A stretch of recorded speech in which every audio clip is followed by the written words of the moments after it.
ਦੁਨੀਆ ਤਿੰਨ ਕਿਸਮ ਦੀ। ਹੂੰ ਚਾਪਲੋਸ ਖਾਣ ਵਾਲਾ, ਜਾਨੀ ਜਾਨ। ਚਾਪਲੋਸ ਲੱਭੇ ਉਹਦੇ ਚਾਪਲੋਸੀ ਕਰੋ ਤੇ ਜਾਨ ਛਡਾਓ। ਠੀਕ ਖਾਣ ਵਾਲਾ ਜੋ ਸਰਦਾ ਬਣਦਾ ਉਹਨੂੰ ਖਵਾਓ ਪਿਓ ਤੇ ਜਾਨ ਛਡਾਓ। ਜਾਨੀ ਜਾਨ ਮਿਲ ਜੇ ਤੁਹਾਨੂੰ ਛੱਡੋ। ਠੀਕ ਹੂੰ ਜਾਨੀ ਜਾਨ ਤੁਸੀਂ ਇਹਨਾਂ ਦੀ ਗੱਲ ਕਰਦੇ ਹੋ। ਸੰਗੜ ਦੀ ਘੋੜੀ ਤੋਂ ਸਵਾਰ ਨਹੀਂ ਪੈਂਦਾ, ਉਹਨੂੰ ਜਿਗਰੀ ਚਾਲਾਂ ਹੁੰਦੀਆਂ ਨੇ। ਪੁੱਤਰ ਜੱਟ ਏ ਪਰ ਹੈ ਸਕੂਲ ਮਾਸਟਰ ਦਾ, ਫਰਕ ਬੜਾ।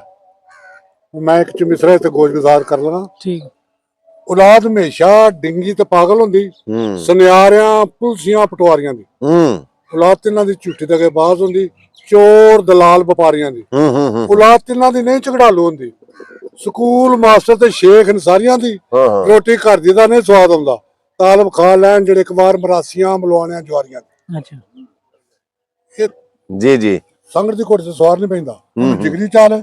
ਕੁਝ ਘੋੜੀਆਂ ਨੇ ਉਹਨਾਂ ਦੇ ਉੱਤੇ ਬਹਿ ਕੇ ਦੱਸਣਾ ਪੈਂਦਾ, ਰੁਹਾਲ ਐਂ ਟੁਰ, ਸ਼ੁਤਰ ਐਂ ਟੁਰ, ਏਬੀਆ ਐਂ ਟੁਰ। ਵਾਹ ਵਾਹ ਵਾਹ ਵਾਹ ਵਾਹ ਜਿਹੜੇ ਸਕੂਲ ਟੀਚਰ ਨੇ ਇਹਨਾਂ ਆਖਣਾ ਬੇਟਾ ਪੜ੍ਹ।